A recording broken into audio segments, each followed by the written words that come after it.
They keep saying waste, fraud, and abuse when what they mean is programs that I don't like. And they've already taken several almost certainly illegal actions in trying to basically unilaterally dismantle organizations like USAID. Hey everyone, welcome back to the channel. If you're new here, go ahead and hit that subscribe button because we're breaking down some of the most heated political debates happening right now. So in today's video, we've got Destiny going head to head with Andrew Wilson on Piers Morgan Uncensored, and things get intense. They're clashing over Elon Musk's takeover of government agencies through DOGE, whether what's happening right now is even legal, and how social media platforms are being weaponized for political control. Destiny systematically dismantles the conservative defense, while Andrew struggles to justify what's actually happening in real time. And there's one moment where Destiny drops a line so perfect that it basically ends the entire argument. You're going to want to stick around until the very end, because the way this whole debate unfolds is absolutely wild, and I'm going to break down exactly why the liberal perspective wins on every single point here. Before we jump in, drop a comment below and let me know where you're watching from. I love seeing how global this community is getting, and it honestly makes my day reading through your thoughts. All right, let's get into it. NSFW pornography, which was completely legal. So, inciting people to violence against Jewish people was not considered to cross a line, but actually posting legal pornography was. I thought that was an interesting contradiction. What do you think? Yeah, I feel like Kanye West to me, it seems pretty sad because I feel like it's pretty obvious that he has mental issues relating to, what is he, bipolar or whatever? So I don't know if he has these manic phases where he just starts going crazy. And I don't know if he either surrounds himself with yes men and fires everybody else, or if there's just a bunch of people like the Candaces in the world who are just around him to take advantage of him. But I mean, clearly he has these mentally unhinged moments. I'm sure him being as famous and as wealthy and as successful as he is probably doesn't help with that mania. As for rule enforcement on X, I mean, there's a million things that could be said about that. People have had a lot of complaints about Elon coming on. Obviously, a lot of people from the left feel like the platform has gotten a lot more hateful. A lot of people have said that the platform's gotten a lot more spammy. There's a lot more bot activity and everything. Some people on the right over the H-1B fiasco were upset that Elon seemed to be banning people who previously would have been okay because of their political / racial stances, I guess, or whatever. So yeah, it seems like Elon's been having a little bit of trouble getting a handle on how he exactly wants to present X's moderation to the world. Yeah, I mean, Andrew, I interviewed Kanye West a year and a half ago, and he denied having any mental illness, certainly denied having any treatment for any mental illness. And a lot of Jewish people in particular think it's just an excuse, that he just actually is a massive attention seeker. It was the Grammys. He's no longer a kind of, superstar rapper in people's eyes. He's just become this pretty unpleasant troll. And that he was doing all this to suck attention away from the Super Bowl, from the Grammys and so on. What do you think? Where's the truth about Kanye West, do you think? I mean, he's done this before. I mean, he had a meme presidential campaign, right? Yeah. A total meme. Ultimately, some people took it seriously. Most people in the mainstream most certainly did not take it seriously. And yes, it's attention-seeking behavior. Stripping. First of all, this is not the first time this has happened. Remember that his wife also was in controversy because she had a cross on her buttocks, her naked buttocks, and then now she is at the Grammys, and what happens? He literally takes her clothes off, disrobes her. Humiliating, by the way, absolutely humiliating. I felt ashamed on her behalf. I hate saying that, right? But I just couldn't believe it, right? The disrespect towards your wife. That's, to me, in many ways unconscionable. When it comes to the X thing, though, the freedom of speech, what we're talking about here is this line in freedom of speech, which you're right. Elon Musk has not figured this out yet because it's not really possible to figure out. Is it okay, and this is what Kanye West is trying to say, is it okay to post as much, swastikas and I Heart Hitlers and, everything else on this as I want? And if it's not, why isn't it? Yeah. Why can't I? I agree. I thought this was about freedom of speech. He's pushing the number, and that drives attention to that account. And in many ways, it could have been a tactical move by Musk to say, well, maybe taking that down is not going to look good on me. And so when the time came when porn came up, he pushed it a little further, right? Okay, they're not banning my account. He's actually letting this go. How do we push the number a little bit further? Then he moves over to, okay, let's post hardcore porn. And then finally Elon Musk says, okay, enough. I tried to do the best I can. So Musk is trying to find this line. Kanye is purposely pushing the line so that he can test the limits of Musk and this free speech on X and try to point out hypocrisy, this kind of thing. But yes, I agree. It's for attention in a big way. I don't think anybody would disagree with that, even his supporters. Yeah. Let's turn to the Trump-Elon Oval Office presser. So here's what's fascinating about this entire X moderation debate. Destiny just systematically exposed how the platform has become a complete mess under Elon's ownership. And Andrew Wilson, the conservative debater, has absolutely no defense for it.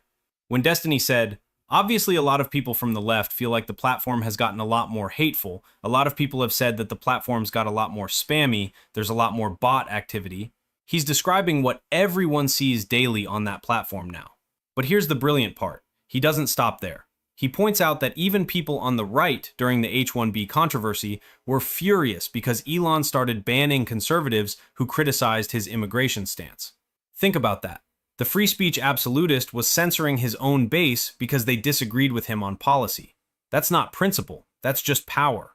And then Destiny delivers this perfect line. It seems like Elon's been having a little bit of trouble getting a handle on how he exactly wants to present X's moderation to the world. That's the understatement of the century. The man has no consistent framework. One day he's banning journalists for tracking his private jet. The next he's allowing literal anti-Semitic content to stay up for days. The Kanye situation proves this perfectly. Elon only acted when pornography got posted, not when someone was calling for violence against Jewish people. The priorities there tell you everything you need to know about what actually crosses the line on that platform. And spoiler alert, it's not hate speech. We've got a sort of this. Some of the things that I say will be incorrect and should be corrected. So nobody's going to bat 1,000. I mean, we will make mistakes, but we'll act quickly to correct any mistakes. I'm not sure we should be sending $50 million worth of condoms to anywhere, frankly. I'm not sure that's something Americans would be really excited about. And that is really an enormous number of condoms, if you think about it. Destiny, what did you make of that? Obviously, it's very unusual. You've got the richest man in America standing next to the President of the United States in the Oval Office by the Resolute desk. He's got his kid with him who's picking his nose. It's all a bit random and weird and surreal. However, I did watch it all, and I kept thinking to myself, if I was an average American watching this, hearing what Elon Musk is doing to federal overspending, I'd be cheering him on. I'd be all in favor of this. Yeah, unfortunately, the average American, I guess, or the average person just has no idea how government works or functions. And I guess weird and surreal is just the way to describe now, or illegal, I guess, is the way to describe that this administration has decided to address programs that they don't like.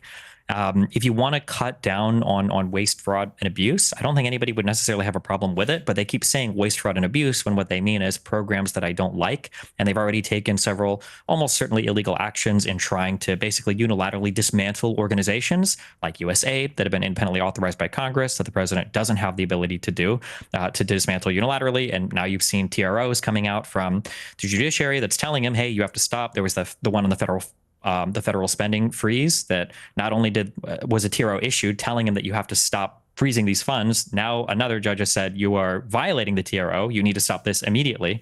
So I guess if you don't care about the legality or the process and procedure or anything having to do with the structure of government, I guess it's a cool thing. But if you care about like following the law or the rules or maintaining your government, then it would probably be a horrific thing. But Andrew?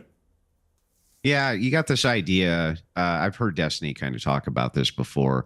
When he's saying, okay, these are illegal actions and possibly the court's not going to be able to catch up with these illegal actions. And so Trump is just going to basically continue with what he's considering to be illegal actions. Thing is like people forget about things like jury nullification or like the idea that you can have laws. And even if you're the enforcer of the laws, in this case, the executive branch, you don't actually have to enforce these things. There's no, like you're put there for a reason, just like a jury can nullify a law by saying, even though the law says you're guilty, I can still come back with a not guilty verdict. What's happening here is we don't even know what the waste, fraud, and abuse is. And so there's an audit going on, and this is exactly what Musk is doing. They're trying to audit this and get it in front of the attention of the American people to say, look, we don't want condoms for the Taliban. That was 15 million. Promotion of atheism in Nepal for 500,000. French LGBTQ programs in West and Central Africa for $1 million, right? I mean, the list goes on and on and on. $200 million 20 days in. I think that the American people do deserve to know that. And I don't think that they would, that this would be front and center or a thing we would be focusing on absent this audit. And I think that more of these government agencies should be audited. Now, Destiny can he can say, well, technically, due to the rule of law, we have judges who are making these impositions and this and that. It's like, yeah, that's fine. But that's all part of the process, too. It's all part of the process of law. The process of law is playing out exactly like it should. Judges are supposed to create injunctions if something illegal is going on, et cetera, et cetera. There's nothing wrong, though, with auditing these places. And for the spirit of transparency, I think that leftists are just pissed for no good reason. Like they go, oh, Musk is collecting all these people's information. It's like unelected officials at the DMV are collecting my information. The unelected officials at the Social Security office are collecting my information. Like so many government offices collect my information by people who I definitely didn't elect, and neither did Destiny. Okay, this is where things get really important.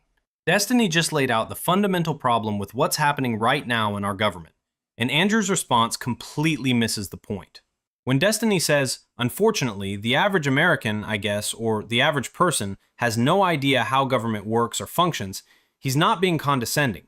He's pointing out that people are cheering for something that's actually illegal because it sounds good on the surface, and that's dangerous. Here's the key line. They keep saying waste, fraud, and abuse, when what they mean is programs that I don't like. That is the entire scam right there. They're not cutting waste. They're dismantling programs that were authorized by Congress, programs that were created through the democratic process just because they personally disagree with them. And then Andrew comes in with this defense. Leftists are just pissed for no good reason. Are you kidding me? The reason is the Constitution. The reason is separation of powers. These aren't just abstract concepts. They're the foundation of how our system prevents authoritarianism. Andrew then says, unelected officials at the DMV are collecting my information. The unelected officials at the Social Security office are collecting my information. Completely missing that those agencies were created by Congress through legislation. They have oversight. They have rules. They follow the Administrative Procedure Act. What Elon is doing has none of that. He's literally just walking into agencies and deciding what stays and what goes based on his personal ideology. That's not reform. That's a hostile takeover of the administrative state by a private citizen who was never elected to anything. The false equivalence Andrew is making here would be laughable if it wasn't so concerning. They're totally fine with that, but for some reason with these guys, no, that's too much. That's a good point. I mean, the reason, that's a good point. The reason why is because these things have been authorized by law. There's a process and procedure there. The Social Security Administration was created by Congress. There is a process and procedure by which they collect data, and they have a process and procedure by which they store data and who's allowed to access it. Elon Musk is definitionally an unelected bureaucrat who is now part of a shadow government who is going from agency to agency, cutting whatever he decides is necessary. In terms of there being transparency, all of this stuff was already publicly available. They've literally shuttered the USAID offices. What do you mean? They've literally frozen payments from the Treasury.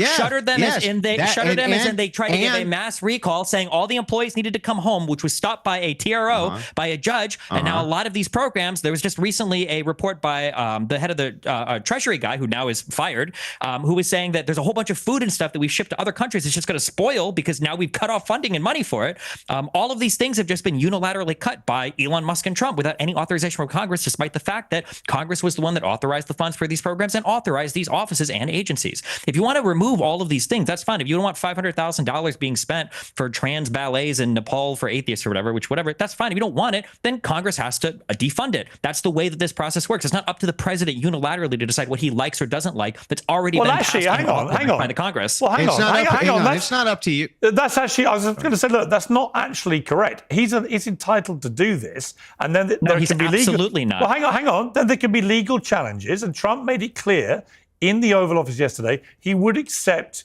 what a judge said. Now, by contrast, I remember Alexandria Ocasio-Cortez when it came to the Texas ruling in a court by a judge about abortion medication, for example. She said that the Democrats should not accept what that judge had ruled. Right? So why is it one rule?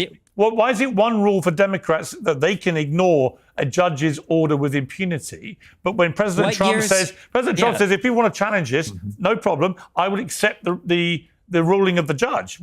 Isn't that democracy? What years was AOC the president of the United States? What difference does that make? What does that have to do with anything? Because she's not in the position to do these things. She can give the advice on it. If you wanted me to ask myself, like, she's an elected lawmaker who doesn't want to obey the law. A lawmaker. She's in a different branch of government. She's part of the legislature. We're not talking about the legislature. We're not talking about a random lawmaker right now. We're talking about the president of the United States doing things to intentionally contravene. You can't just say you could break the law. President Biden did the same over student loans. No, he absolutely didn't. When the Supreme Court shut him down in one thing, then he took a different avenue. It was not the same. President Biden did not ignore temporary restraining orders. It wasn't issued TROs to stop what he... And this is where Destiny just ends the entire debate with one perfect sentence. He says, Elon Musk is definitionally an unelected bureaucrat who is now part of a shadow government. Game over. That's it. That's the whole point distilled into one devastating line that Andrew has absolutely no response to. Because what can you say to that? It's factually accurate. Elon was never elected. He's not confirmed by the Senate. He has no constitutional authority. And yet he's making decisions about which federal agencies survive and which ones get dismantled. That's the definition of a shadow government. And when Piers tries to do this false equivalence with AOC and court orders, Destiny immediately shuts it down. What year was AOC the President of the United States? Perfect, because that's the point. She's a legislator. She can have opinions about court rulings. She can advocate for different approaches. But she's not in the executive branch with the power to actually ignore those rulings. The administration right now has already violated multiple temporary restraining orders. Federal judges have had to issue multiple injunctions because they're just doing whatever they want regardless of what the courts say. That's not normal. That's not how this is supposed to work. And then Destiny makes this crucial distinction about the previous administration. President Biden did not ignore temporary restraining orders. When the Supreme Court shut down one approach to student loan forgiveness, he took a different legal avenue. That's how you're supposed to do it. You work within the system. What's happening now is fundamentally different. It's testing whether our institutions are strong enough to enforce the law when the executive branch simply decides it doesn't care. And historically, when executives start ignoring judicial oversight, that's when democracies start sliding into something much darker. This isn't about whether you like the programs being cut. It's about whether we still believe in constitutional government. So what do you guys think of this? Leave your thoughts down in the comments. Please like and subscribe, and I will see you in the next video.